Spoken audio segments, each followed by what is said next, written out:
Hi, it's Paige. Welcome to another Tutorial Tuesday. Today we'll be making DIY dog toys. For this craft, we'll be using some old socks, some tennis balls, and a pair of fabric scissors.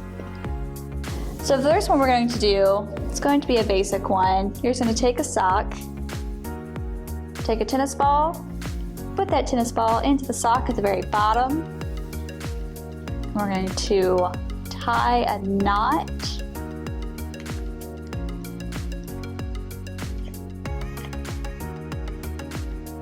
And there we have our first dog toy. For our next dog toy, we're going to take 3 socks and we're going to cut them in 2 strips.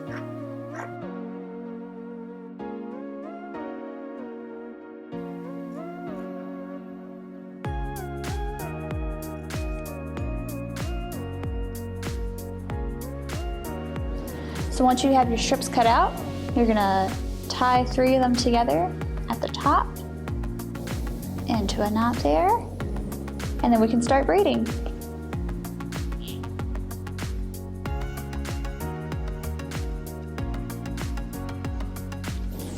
And there we have 2 DIY dog toys using old socks and tennis balls.